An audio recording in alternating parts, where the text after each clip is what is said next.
de nosso Senhor Jesus Cristo esteja com todos vós. Estamos aqui em continuidade à nossa comemoração do centenário do movimento de reforma e dando sequência aos estudos que já iniciamos anteriormente. Quero convidá-los para que possamos ler a Bíblia no livro de Apocalipse, capítulo 12 e o verso 11, onde a palavra de Deus diz da seguinte maneira: E eles venceram pelo sangue do Cordeiro e pela palavra do seu testemunho, e não amaram as suas vidas até a morte. Não foi com pouco sacrifício, nem com pouca perseguição que os reformadores do passado sobreviveram. E a exemplo deles, nós estamos aqui, o movimento de reforma completando 100 anos de história, sob muitos sofrimentos e também grandes perseguições. Inclusive causado por pessoas que se diziam ser nossos irmãos. Alguns chegaram ao ponto de dizer que este movimento não duraria senão alguns anos. Esta foi uma profecia em 1914, dita pelo pastor A.G. Daniels. No entanto, nós permanecemos. A.G. Daniels foi esquecido e a reforma ela seguiu não alguns anos, senão 100 anos. A irmã Ellen White, da mesma forma como surgiu o movimento adventista em 1844, escreveu da seguinte maneira: Em visões da noite passaram perante mim representações de um grande movimento reformatório entre o povo de Deus. E parecia haver uma reforma como a que testemunhamos em 1844. Surgimos em 1914 como um movimento profetizado, da mesma maneira que o povo adventista surgiu em 1844. A diferença é que nesta profecia nos relata que aqueles que defendem a verdade, eles seriam considerados traidores. Vejamos o que nos diz o texto da irmã White. Tempo virá em que, por defendermos a verdade bíblica, seremos considerados traidores. Assim foi dito daqueles que defenderam a verdade, tomando a posição de não irem à guerra. Estes fiéis, os quais diziam ter um comportamento rebelde por defender a verdade, desde o ano de 1914 foram perseguidos, difamados, acusados, levados a tribunais para serem encarcerados e, por fim, sem nenhuma razão, eles foram excluídos da igreja. Diz a serva do Senhor da seguinte maneira: Alguns estão em risco de ficar satisfeitos com os vislumbres que têm tido a luz e do amor de Deus, cessando, portanto, de avançar. A vigilância e a oração não têm sido mantidas. Ao próprio tempo em que se faz a aclamação, templo do Senhor é este. Entram tentações e as trevas se adensam ao redor da alma. Mundanidade, egoísmo e exaltação própria, a necessidade de que o próprio Senhor comunique suas ideias à alma. Deus, pela separação do mundo, obedecer-lhe-emos? Sairemos do meio deles, permanecendo separados, distintos? Por que sociedade tem a justiça com a injustiça? E que comunhão tem a luz com as trevas? Não podemos nos misturar com o mundo, participar de seu espírito, seguir seu exemplo e ao mesmo tempo ser um filho de Deus. O Criador do universo se dirige a você como um pai afetuoso. Se você se separar do mundo em suas afeições e permanecer livre de sua contaminação e guardando-se da corrupção que pela cobiça há no mundo, Deus será seu pai. Ele o adotará em sua família e você será seu herdeiro. Este pequeno remanescente não temeu avançar. Não relutou em separar-se das coisas deste mundo. A Alemanha foi um dos países que mais sofreu com a guerra, já que ali estava o foco da guerra. Ali, nossos irmãos que permaneceram fiéis, permaneceram firmes na verdade, defendendo-a, inclusive com a própria vida, eles tiveram que sofrer e padecer grande angústia. A guerra terminou em novembro de 1918. No entanto, foi no ano seguinte, em 23 de dezembro de 1919, que surgiu então a Sociedade Missionária. Este era o nome já utilizado nos livros, nas lições de escola sabatina da Igreja Adventista. Então eles separaram Sociedade Missionária de Tratados e logo efetuaram o primeiro registro como União Alemã e não como Conferência Geral. Isto ocorreu em Frankfurt, Alemanha. Temos aí uma imagem deste primeiro registro realizado no ano já mencionado, em 1919. Este é a segunda página deste documento, onde nós podemos encontrar aí em destaque a Associação Missionária Internacional do Sétimo Dia, antigo movimento que permanece firme desde 1844, União Alemã. Aí nós temos neste documento o nome dos irmãos, das pessoas que deram início a este movimento, que assinaram este documento. Encontramos aí o nome do pastor Otto Welp, do pastor Spacknobel e de outros irmãos também que conformaram e ajudaram na organização deste movimento ali em Frankfurt, em 1919. Aparece aí para vocês o registro desta Sociedade Missionária Internacional, antigo movimento que permanece firme desde 1844. Nós encontramos aqui esta outra imagem. Esta é a imagem de uma lição de escola sabatina, irmãos. Como vocês podem perceber, está em alemão, logicamente.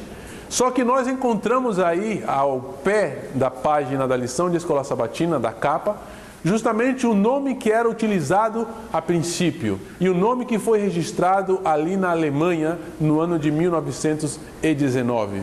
Em nossos princípios de fé, nos primeiros princípios de fé, irmãos, que nós encontramos, que foram editados pela Sociedade Missionária Internacional, nós também encontramos esse nome que foi registrado pelos pioneiros do movimento de reforma. No ponto 21 dos princípios de fé, nós podemos observar o nome completo. Ali diz da seguinte maneira: Sociedade Missionária Internacional dos Adventistas do Sétimo Dia, Movimento de Reforma. Movimento que permanece firme desde 1844. Entre os que sofreram grande perseguição e acusações, irmãos, durante o período da guerra e após também o período da guerra, perseguições pela própria Igreja Adventista, e que foram submetidos às mais duras provas que um cristão poderia suportar, está um de nossos pioneiros, o pastor Otto Welp. Foi ele que durante a guerra sofreu muitas perseguições. No entanto, ele deu um testemunho de que a guerra não era lugar para o cristão. Aquela pessoa que desejava representar a Deus, ele jamais deveria participar da guerra.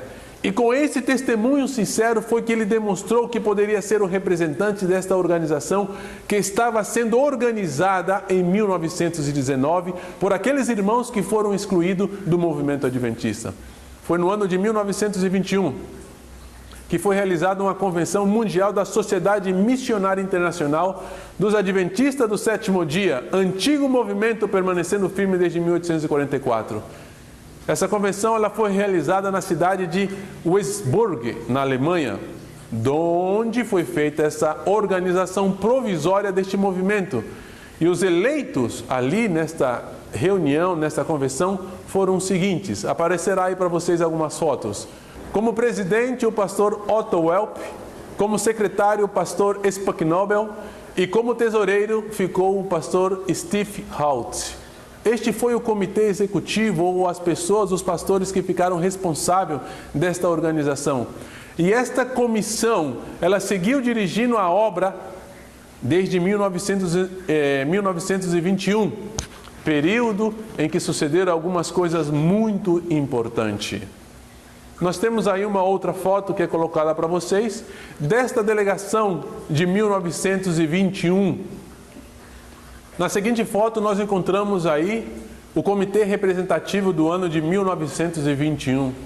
Em destaque aparece para vocês o nome ou os pastores que ficaram como responsável da organização a partir desse ano. Aí está o pastor Otto Welp, à direita, mais acima, aparece o pastor Spacknobel, e ao lado do pastor Welp aparece aí o tesoureiro da organização naquele ano. Temos também, irmãos, algumas fotos, algumas imagens das lições de escola sabatina que eram utilizadas por aqueles anos. e que também serve para comprovar o nome que era utilizado. E também através de algumas cartas que eram enviadas aos nossos irmãos, que o nome que permaneceu sendo utilizado pela organização foi justamente Sociedade Missionária Internacional. Aparece aí para vocês neste momento algumas fotos destas lições de escola sabatina, que aparece ao pé da capa o nome Sociedade Missionária Internacional. Após este ano, eles voltaram a reunir-se novamente para poder mudar a direção da igreja, como é de costume, uma reunião de delegação de conferência geral. E no ano 1925, nós encontramos aí uma foto onde aparecem os delegados dessa conferência geral, com seus respectivos nomes, logicamente, que talvez vocês possam enxergar aí.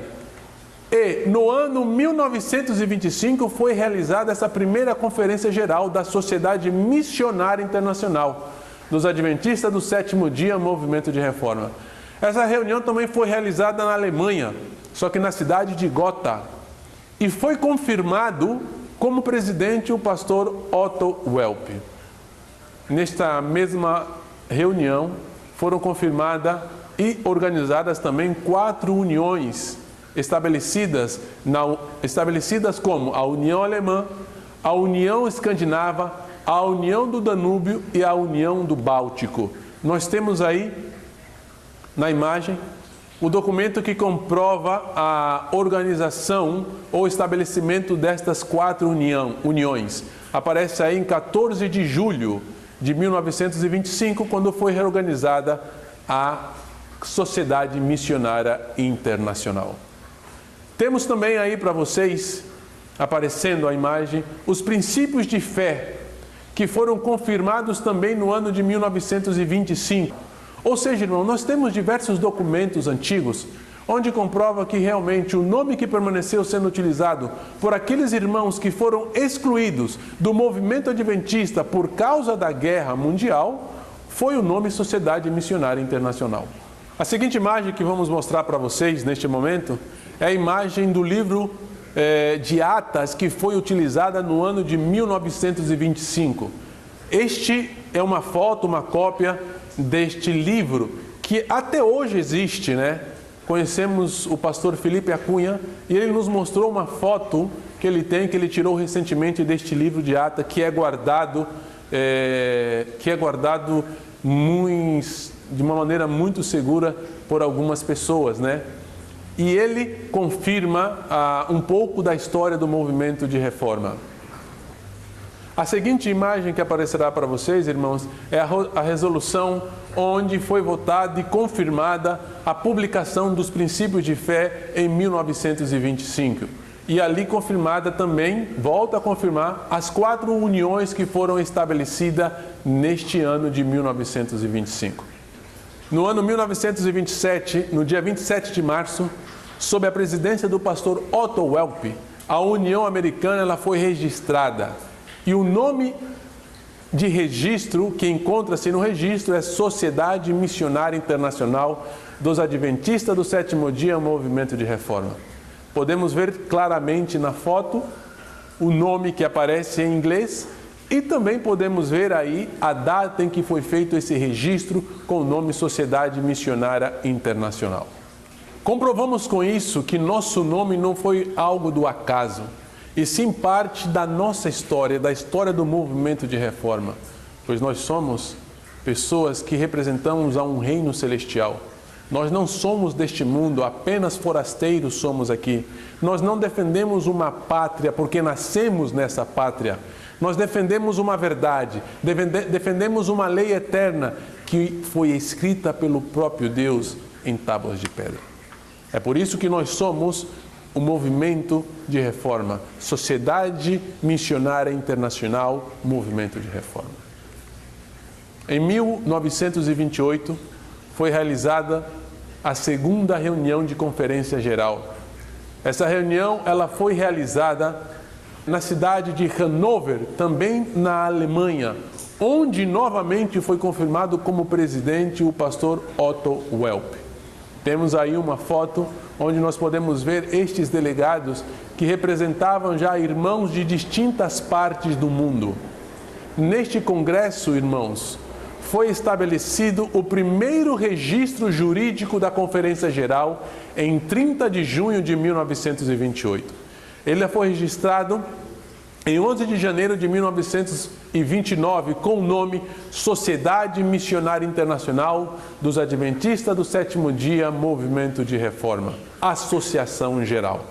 Aparece aí para vocês algumas imagens deste documento de registro do nome Sociedade Missionária Internacional no ano 1929 como Conferência Geral.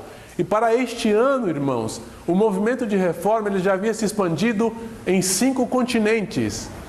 E também neste ano foi confirmado ou foram redigidos e confirmado pela delegação os estatutos da Sociedade Missionária Internacional dos Adventistas do Sétimo Dia, Movimento de Reforma. Aparece aí para vocês um outro documento também, comprovando o nome que já havíamos mencionado anteriormente. No ano 1949, o nosso nome segue sendo o mesmo, Sociedade Missionária Internacional. Aparecerá aí para vocês uma imagem de uma leitura da Semana de Oração. E vocês podem perceber ao pé da capa o nome que era utilizado em 1949.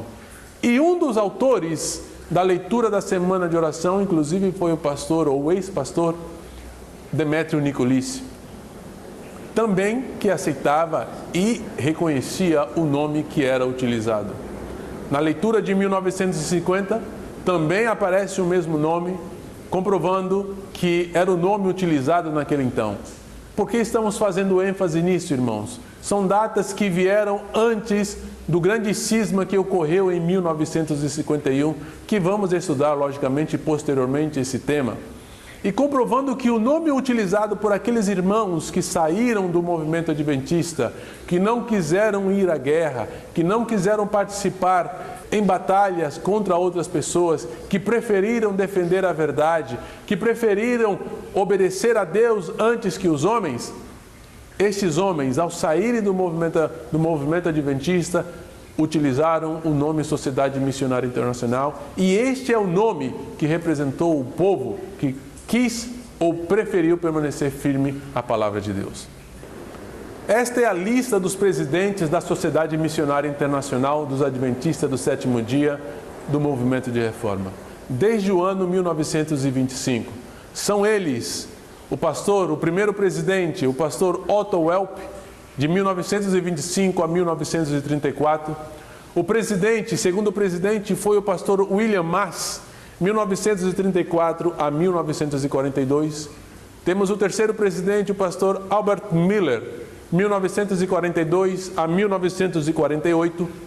O quarto presidente foi o pastor Carlos Kozel, que dirigiu a Sociedade Missionária a partir do ano 1948 até 1952. O seguinte presidente foi o pastor Stark. Ele assumiu a presidência após a renúncia do irmão Kozel. O sexto presidente foi o pastor Ringelberg, que presidiu entre os anos 1956 e 1960. Após ele, o pastor Carlos Kozel assumiu novamente, ficando entre os anos 60 e 1966. O oitavo presidente da Sociedade Missionária foi o pastor Sigmund Gutnesch, entre os anos 1966 até o ano 1993. O nono presidente foi o pastor Henri Andrade, eleito em Quito no ano 1993 e ficou como presidente até o ano 1997. O seguinte presidente foi o pastor Antonino de Franca, entre os anos 1997 até o ano 2002. O 11º presidente da Sociedade Missionária foi o pastor Branko Cholic, sendo presidente entre os anos 2002 e 2007.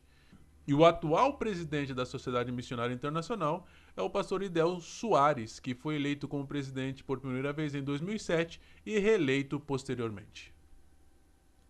Aparece aí para vocês algumas fotos destes presidentes, dos presidentes da Sociedade Missionária Internacional. No ano 1931, foi realizada a terceira conferência da Sociedade Missionária Internacional em Eisenach, também na Alemanha. Novamente, o pastor Otto Welp foi confirmado como presidente da Sociedade Missionária Internacional. Porém, já a partir deste ano, irmãos, começaram a surgir grandes dificuldades para o nosso povo, tanto problemas externos como problemas internos. Eis aí a foto dessa terceira delegação, dessa terceira conferência geral no ano 1931. Algumas pessoas estavam insatisfeitas com a direção da obra.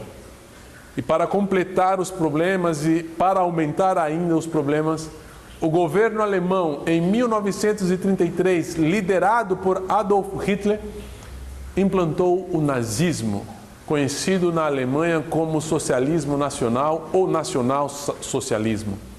E então ele formula algumas sanções, algumas leis de dissolução, visando as religiões que não estavam de acordo com o seu governo, que não queriam apoiá-lo, ou seja, estavam se preparando para tirar a liberdade religiosa que havia sido conquistada com muito sacrifício.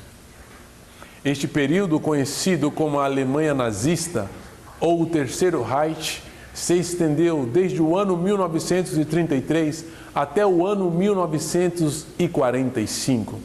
Porém, mesmo com todas as dificuldades, conseguimos realizar, em 1934, nossa quarta conferência na Hungria. Para esta nova reorganização, foi eleito como presidente o pastor William Maas. Temos aí uma foto que aparece dessa quarta conferência geral realizada em 1934. No ano de 1936, sob o governo nazista, como já vimos mencionado anteriormente, e tendo como presidente do movimento de reforma o pastor William Maas, foi emitido no dia 29 de abril, do comando da Polícia Secreta de Berlim, um comunicado proibindo o movimento de reforma, declarando-o como um povo inimigo do Estado e, portanto, objeto de perseguição. Este comunicado, ele foi enviado ao irmão Otto Welp, provavelmente por ainda estar figurado como presidente e dirigente da igreja frente ao governo alemão e também por ser um homem que era conhecido das autoridades nacionais. O comunicado, irmãos, dizia da seguinte maneira e aparece aí na tela para vocês. Em base do parágrafo 1 da VO do presidente do Reich, para a proteção do povo e do Estado, de 28/2/33, fica dissolvida e proibida em todo o reino a seita dos adventistas do sétimo dia, movimento de reforma. Suas propriedades serão confiscadas. Ações contrárias a esta resolução serão punidas com base no parágrafo número 4 da VO, de 28/2/33. Motivo: os adventistas do sétimo dia, movimento de reforma, sob o manto de atividades religiosas, prosseguem com seus objetivos que são contrários à ideologia do nacionalismo. Os partidários desta seita negam-se ao serviço militar e à saudação alemã do Hitler. Declaram publicamente que não reconhecem nenhuma pátria, senão que sua posição é internacional e que consideram a todas as pessoas como irmãos. Como o comportamento dessa seita é adequado para provocar confusão entre o povo, tornou-se necessária a sua dissolução para a proteção das pessoas e do Estado. E assina o representante da Polícia Secreta de Berlim. Aí aparece para vocês o documento, uma cópia do documento que foi emitido naquele então. A seguinte resolução do governo foi publicada em todos os jornais do Estado da Alemanha. Diz da seguinte maneira: os adventistas do sétimo dia, movimento de reforma, prosseguem sob a capa da atividade de fins religiosos que são contrários à instituição universal do socialismo nacional. Os seguidores desta seita recusam o serviço militar e rejeitam o uso da saudação alemã, Salve Hitler. Eles se declaram francamente que são internacionais e que consideram a todos os homens como seus irmãos. Mesmo com tamanha prova, sentimos-nos honrados por saber que esta situação demonstrava que o motivo da exclusão entre os adventistas era também o mesmo motivo de sermos perseguidos pelo governo alemão: fidelidade aos mandamentos de Deus. O movimento de reforma não vacilou frente à crise. Isso não foi um obstáculo para a sua lealdade. Quando a Segunda Guerra Mundial estourou em 1939, podemos imaginar o calvário que sofreu a verdadeira igreja remanescente. Muitos irmãos do movimento de reforma tiveram que fugir, tiveram que perder seus bens pessoais, a igreja perdeu suas propriedades, os entes queridos também foram perdidos, a própria liberdade e a própria vida também perdeu-se por causa da Segunda Guerra Mundial. Muitas testemunhas deixaram sua vida nos cárceres, nos campos de concentração. Houveram também aqueles que passaram pelas penúrias e sofrimentos de prisões e campos de concentração, porém, que por um milagre escaparam da morte para nos deixarem os seus testemunhos do que passaram e também nos contar a história daqueles que, por amor à verdade, preferiram entregar suas próprias vidas. No livreto Os Mártires do Século XX, um livro que foi impresso há algum tempo e que já está ao alcance de todos, podemos ali encontrar relatado estas maravilhosas histórias de fé. Apesar de ser momentos de sofrimento, de angústia e perseguição, são testemunhos de fé que fortalecem a nossa fé, nos ajudam a permanecer firme na verdade que nós aceitamos até o momento. E podemos ali também avaliar o sofrimento de pessoas, de irmãos, sofrimentos que eles tiveram que padecer por causa da sua fé. Cumpre-se aqui as palavras da serva do Senhor, que estão escritas no livro Testemunho para a Igreja, volume 3, a página 272. Vamos dar leitura. É no tempo do conflito que as cores verdadeiras devem ser desfraldadas ao vento. É então que os porta-bandeiras precisam ser firmes e permitir que sua verdadeira posição seja conhecida. É então testada a aptidão de todo verdadeiro soldado para o que é correto. Covardes nunca podem exibir os lauréis da vitória. Aqueles que são verdadeiros e leais não ocultarão o fato, mas porão o coração e as energias na obra e arriscarão tudo na luta. Não importa para que rumo a batalha se volte. Deus é um Deus que odeia o pecado. E aqueles que encorajam o pecador dizendo, tudo lhe vai bem, Deus os amaldiçoará. Qual foi a posição da igreja adventista nesse tempo? Vamos à leitura ao seguinte parágrafo. Por isso, agradecemos a Deus pelo sábio e poderoso chefe de Estado que deu de presente ao povo alemão. O Senhor da história não queria que resvalássemos mais no abismo, como passou depois da Guerra Mundial que perdemos. Por isso nos mandou um Salvador, que foi eleito para guiar o nosso povo através das provas mais duras, mediante tão felizes esforços que custaram tão pouco sacrifício de sangue, contra toda a experiência da história. A vida do Führer durante o ano passado foi abençoada com grande êxito, e agora queremos nos reunir para pedir que Deus lhe dê também, no novo ano, sua bênção. Ó Senhor, nós estamos dispostos a orar e a trabalhar. Irmãos, esta foi a posição da Igreja Adventista durante a Segunda Guerra Mundial.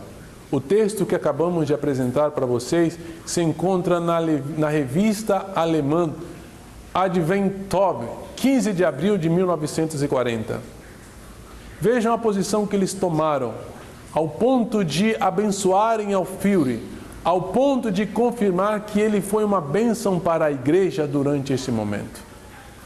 Em vista dessa declaração, diz o seguinte parágrafo: em vista da declaração do 5º Congresso dos Adventistas do Sétimo Dia, no qual se expressou claramente nossa relação com o governo russo, o 6º Congresso Federal resolve que os Adventistas do Sétimo Dia têm o dever de dar a César o que é de César e a Deus o que é de Deus. Isso significa cumprir com o serviço civil e militar em todas as suas formas, segundo a Constituição que é válida para cada cidadão. Quem ensina algo diferente e requeira que não se cumpra com o dever perante o governo, será considerado por este Congresso como herege, que se separa dos ensinos das Sagradas Escrituras e da unidade da Igreja de Deus e se coloca fora da organização dos Adventistas do sétimo dia. Vejam aí novamente, em uma das publicações oficiais da Igreja Adventista, a posição que ela toma frente às ordens civis, que logicamente devemos obedecer sempre e quando não se choquem contra a vontade de Deus, mas também com relação à guerra, que eles deveriam combater. Combateram na Primeira Guerra e também foram combatentes na Segunda Guerra Mundial. Vemos a seguir um texto inspirado da irmã White no livro Atos dos Apóstolos, a página 11, que diz da seguinte maneira: a igreja é a fortaleza de Deus, sua cidade de refúgio, que ele mantém no mundo de revolta. Qualquer infidelidade da igreja é traição para com aquele que comprou a humanidade com o sangue de seu unigênito Filho. Almas fiéis constituirão desde o princípio a igreja sobre a terra. Em cada era teve o Senhor seus vigias que deram fiel testemunho à geração em que viveram. Essas sentinelas apregoaram a mensagem de advertência e, ao serem chamadas para depor a armadura, outros empreenderam a tarefa. Deus pôs essas testemunhas em relação de concerto com Ele próprio, unindo a igreja da terra à do céu. Enviou seus anjos para cuidar de sua igreja, e as portas do inferno não puderam prevalecer contra o seu povo. Deus sempre teve um povo que manteve em alto a bandeira da verdade. E esse povo que habita essa terra, um povo que não trai o sacrifício de Cristo Jesus, um povo que não deixa que a bandeira caia, pelo contrário, que empreendem a tarefa que foi deixada por Deus, que obedece os mandamentos de Deus. Um povo que, como nós lemos a princípio em Apocalipse 11, que apesar do sofrimento, que apesar da morte que poderiam permanecer, jamais deixariam de obedecer à vontade de Deus. Podemos ler um outro texto que se encontra em Mensagens Escolhidas, volume 1, a página 28, que diz da seguinte maneira: dói-me dizer, meus irmãos, que vossa pecaminosa negligência de andar na luz vos tem circundado de trevas.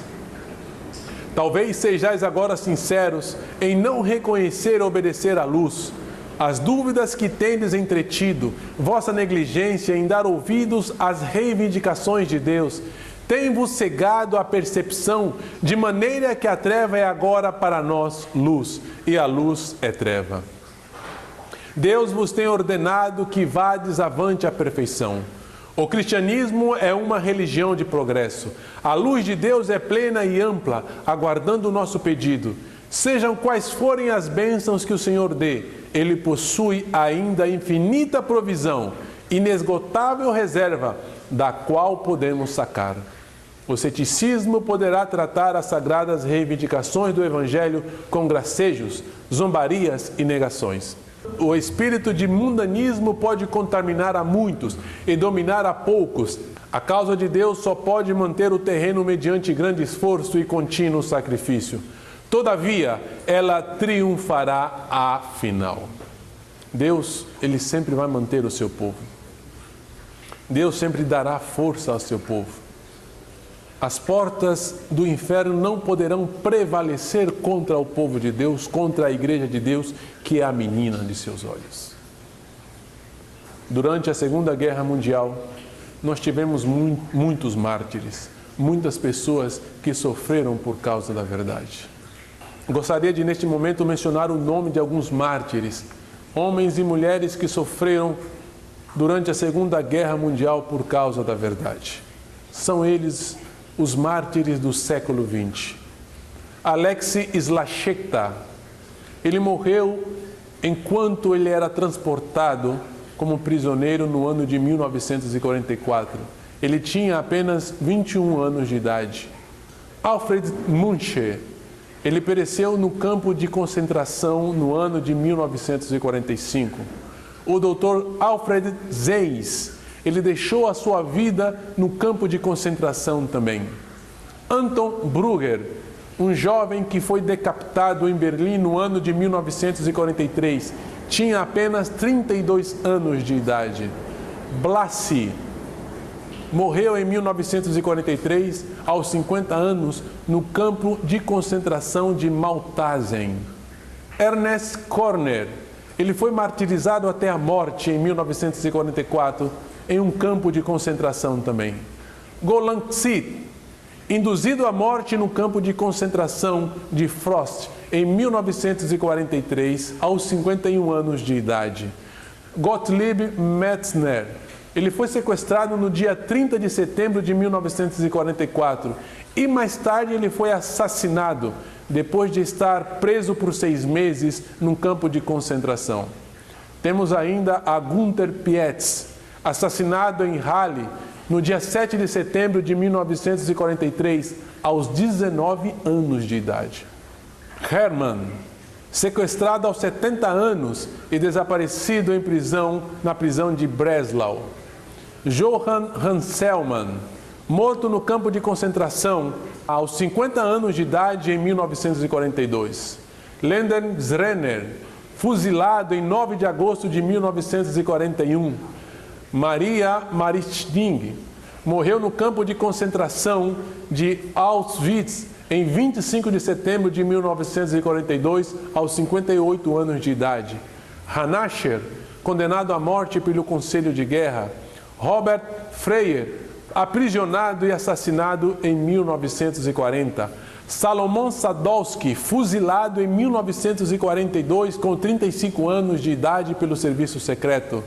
Stanislaw Roloff, martirizado até a morte no campo de concentração em 1944 aos 51 anos de idade. Tomás Slashekta, martirizado também até a morte no campo de concentração em 1944 com a idade de 51 anos. E William Thalmann, fuzilado em 1941 no campo de concentração. Queridos irmãos, como vocês podem perceber, estes são apenas alguns nomes dos mártires da Segunda Guerra Mundial.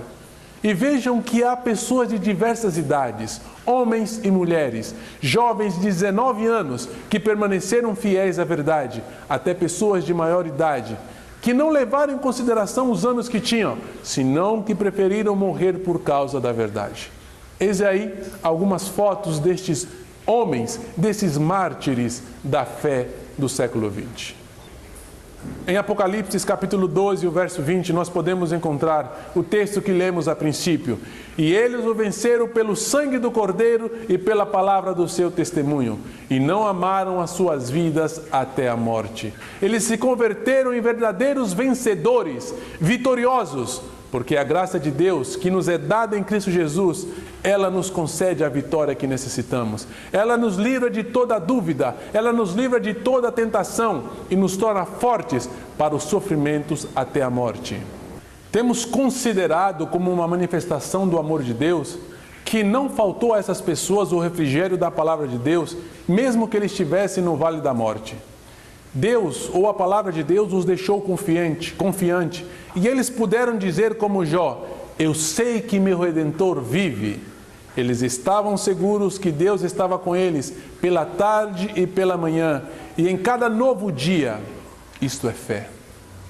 É uma posição firme, por isso a fé tem que ser ativada sempre e constantemente, para que nós possamos enfrentar todas as tentações, todas as dificuldades e todas as necessidades, para que possamos ser vitoriosos, apesar de tudo. Tal fé é uma aventura, mas não a aventura de um aventureiro, senão a aventura de uma pessoa humilde que se coloca completamente nas mãos de Deus e também confiando na palavra de Deus. Ele disse: e por isso o meu coração está alegre, e eu me atrevo, por meio da fé, me aventurar, e não ser um covarde que se desespera. Tal fé, ela chega aos lugares mais escuros, porque sabe que o Senhor Jesus está com ele, está com os seus, e não abandona os seus filhos. Tal fé é capaz de ações decididas. Não há receita para saber o que devemos fazer pessoalmente. Tampouco podemos fazer de antemão decisões que devemos tomar. Aquele que leu com antemão as páginas deste livreto, ou livro que nós enviamos às igrejas, e as histórias de vida de seus personagens, deve ter percebido que essas pessoas estavam sempre prontas para escutar o mandato de Cristo Jesus. E não somente escutar, mas também obedecer. Eles mantiveram firme as palavras: o meu reino não é deste mundo. Se o meu reino fosse deste mundo, pelejariam os meus servos para que eu não fosse entregue aos judeus. Têm feito em seu lugar o que deviam fazer e não se deixaram dirigir por outra coisa, senão unicamente pela obediência à fé. Poderia ter sido mais simples para eles cuidar de suas vidas, cuidar de suas casas, obedecer ao que dizia a polícia secreta, o que diziam os generais, obedecer o que diziam alguns pastores. No entanto, eles preferiram escolher o caminho da verdade, preferiram escolher o caminho estreito, tomar uma decisão que era contrária à decisão da grande maioria. Preferiram negar a sua própria vida e sacrificá-la por causa da verdade. O pensamento inspirado diz da seguinte maneira: prefiramos a pobreza, o opróbrio, a separação de nossos amigos ou qualquer sofrimento antes que contaminar a alma com o pecado. A morte antes que a desonra, a transgressão da lei de Deus, deveria ser o lema de todo cristão. Como povo que professa ser constituído por reformadores que entesouram as solenes e purificadoras verdades da palavra de Deus, devemos elevar a norma muito mais alta do que está por atualmente. Nem sequer a existência deveria ser comprada ao preço da mentira, irmãos. Por uma palavra ou uma inclinação da cabeça dos mártires, poderiam ter negado a verdade e salvado a sua vida, consentindo em lançar somente um grão de incenso sobre o altar do ídolo. Poderiam ter se salvado da cadeia, da tortura, ter salvado do cadafalso, da cruz, dos campos de concentração. Poderiam ter sido salvos apenas com o assentimento de cabeça do fuzilamento. Porém, eles negaram a ser falsos em palavra ou ações, ainda que a vida fosse o dom que eles tivessem que ter presenteado. Davam as boas-vindas à prisão, à tortura e à morte, mas estavam com a consciência limpa. Antes que a libertação na condição de enganar, de mentir, de ir contra a vontade de Deus, pela fidelidade e fé em Cristo, obtiveram mantos sem manchas, coroas cheias de joia. Suas vidas foram enobrecidas e elevadas à vista de Deus, porque permaneceram firmes pela verdade nas circunstâncias mais graves. Há um outro pensamento que se encontra em Testemunhos Seletos, volume 3, a página 31, que diz da seguinte maneira: para que este não esquecesse a história do passado, Deus ordenou a Moisés que pusesse esses acontecimentos no hino, para que os pais pudessem ensiná-los aos filhos. Deveriam coligir memórias e conservá-las bem visíveis, para que, quando os filhos perguntassem a respeito, toda a história pudesse ser-lhes repetida. Deste modo, o procedimento providencial de Deus para com seu povo, sua bondade, misericórdia e cuidado, deveriam ser conservados na lembrança. Somos exortados a lembrar-nos dos dias passados, em que, depois de seres iluminados, suportastes grande combate de fé e aflição. Como um Deus milagroso, o Senhor tem atuado em favor de seu povo nesta geração. A história passada desta causa deve ser muitas vezes repetida ao povo, tanto aos velhos como aos moços. Necessitamos rememorar frequentemente a bondade do Senhor e louvá-lo por suas maravilhas. Veja que interessante parágrafo que acabamos de dar leitura. A história do povo de Deus deve ser contada constantemente, deve ser relembrada aos novos e aos velhos, para saber como foi formado, para saber os sofrimentos, perseguições que passaram e para fortalecer a nossa fé. Ainda temos que andar nosso caminho e confirmar nossa fé, queridos irmãos e queridos amigos. A situação de nossa vida não é diferente da que tiveram que enfrentar as pessoas do passado. A exigência de seguir a Jesus incondicionalmente e fielmente, mesmo no sofrimento, é ainda a mesma. Também hoje temos que nos mostrar como pessoas das quais se pode dizer que a graça de Deus para conosco não é vã. também nos é perguntado se nós deixamos de vencer por Jesus Cristo e se nos entregamos a Ele com alegria para que faça de nossa vida o que Ele desejar. Se hoje surgem pessoas que afirmam que já não é necessário sofrer por causa da verdade, se crentes adventistas se levantam como juízes, condenando e acusando aos valentes mártires como suicidas, como covardes, manifestam-nos claramente o Espírito que os guia e a quem pertence como seus filhos, como está em São João capítulo 18, verso 44. Nós somos chamados por Deus para ocupar o posto dos mártires, manter o pensamento divino no alto, manter a nossa fé. Diz São João 18,36, o meu reino não é deste mundo. Se o meu reino fosse deste mundo, pelejariam os meus servos para que eu não fosse entregue aos judeus. Mas agora o meu reino não é daqui. Somos chamados para entrar na mesma linha de nossos amados que sofreram no passado. O lugar de martírio, de perseguição e morte nos foi entregue nas mãos. E nós fomos feitos responsáveis para ocupar este lugar de honra e manter em alto o estandarte da última igreja e levá-lo adiante, levá-lo até o fim.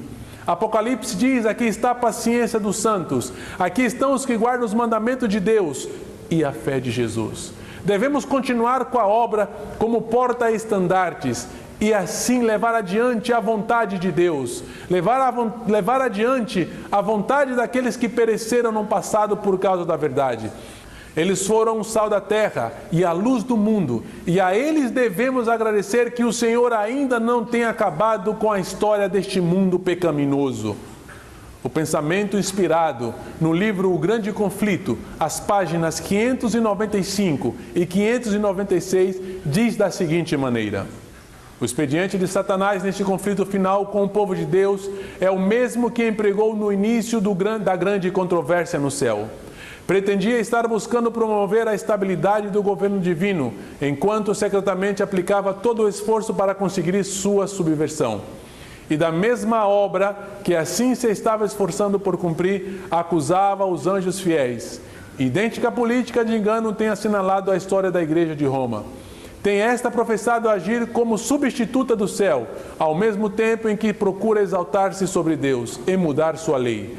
Sob o governo de Roma, os que sofreram a morte pela sua fidelidade para com o Evangelho eram denunciados como malfeitores. Declaravam-se estarem eles coligados com Satanás. E todos os meios possíveis foram empregados para cobri-los de infâmia, para fazê-los parecer aos olhos do povo, mesmo aos seus próprios, como os mais vis dos criminosos. Assim será agora. Enquanto Satanás procura destruir os que honram a lei de Deus, fará com que sejam acusados como violadores da lei, como homens que estão desonrando a Deus e acarretando juízo sobre o mundo. Ministros que negam a obrigação da lei divina apresentarão dos púlpitos o dever de prestar obediência às autoridades civis como ordenadas por Deus. Satanás deleita-se na guerra, pois esta excita as mais vis paixões da alma, arrastando então para a eternidade as suas vítimas engolfadas no vício e sangue. É seu objetivo incitar as nações à guerra, e umas contra as outras, pois pode assim desviar o espírito do povo da obra do preparo para estar em pé no dia de Deus. É obra de Satanás enganar aos homens. Assim foi desde o princípio. Dizendo ou utilizando um manto de falsidade, dizendo que é verdade, mas na verdade que tem como propósito fazer com que aqueles que realmente adoram a Deus sejam engalfinhados pela maldade, que sejam perseguidos, torturados, maltratados e presos e levados à morte. Diz um outro pensamento inspirado da seguinte maneira: não temos nada a temer para o futuro, exceto que esqueçamos a maneira pela qual o Senhor nos tem conduzido e seus ensinos em nossa história passada. Não devemos nos esquecer jamais, irmãos, como Deus tem guiado a sua igreja, como Deus tem protegido o seu povo, apesar de todas as dificuldades pelas quais elas têm passado. Este é um grande perigo, diz a irmã White, que a igreja corre, de esquecer a maneira como Deus conduziu o seu povo no passado. Diz um outro pensamento inspirado: Tanto é verdade agora como quando Cristo esteve na terra, que cada incursão feita pelo Evangelho no domínio do inimigo é enfrentada com tenaz oposição por seus vastos exércitos. O conflito que está para cometer-se-nos será o mais terrível já testemunhado. Mas conquanto Satanás seja representado como sendo tão forte quanto o mais forte homem armado, sua derrota será completa e cada pessoa que com ele se une na escolha da apostasia, em vez da lealdade, com ele perecerá. Como igreja remanescente, convidamos a todos a colocarem-se sob a cruz e a palavra, tendo sempre diante de nós a estes mártires como testemunhas que sacrificaram tudo por Cristo, que foram considerados como derrotados, porém em Cristo eles foram vencedores. Contemplai seu fim e imitai a sua fé. Levaram o jugo de Cristo, morreram, porém a sua história ainda vive, as suas obras ainda permanecem e as suas obras servem para nos ajudar na nossa história atual e também na história futura da igreja. A irmã White escreveu da seguinte maneira: Deus está testando e provando o seu povo, e muitos não suportarão o exame de caráter, a avaliação divina. Muitos terão de empreender uma rigorosa ação para vencer seus traços peculiares de caráter e apresentar-se sem mancha ou ruga ou coisas tais, irrepreensíveis diante de Deus e dos homens. Muitos profetas observadores do sábado não serão de especial benefício para a causa de Deus ou a igreja, sem uma completa reforma de sua parte. Muitos guardadores do sábado não são justos diante de Deus em seus pontos de vista políticos. Não estão em harmonia com a palavra de Deus ou em união com o corpo de crentes, observadores do sábado. Suas perspectivas não estão de acordo com os princípios de nossa fé. Luz suficiente foi dada para corrigir a todos os que desejam ser corrigidos. Todos os que ainda mantêm sentimentos políticos, que não estão em harmonia com o Espírito da verdade, vivem na violação dos princípios do céu. Enquanto assim permanecerem, não podem possuir o Espírito de liberdade e santidade. Queridos amigos, queridos irmãos, queira o Deus de paz abençoar a cada um de vós. E que este mesmo Deus possa seguir abençoando o seu povo, para que ele possa permanecer firme na plataforma da verdade. E que possamos nós imitar aos grandes heróis da fé do passado, que não consideraram a sua vida por preciosa. Diz a palavra de Deus: quem achar a sua vida, perdê-la-á. E quem perder a sua vida, por amor de mim, achá-la-á. Que Deus abençoe a todos em Cristo Jesus. Amém.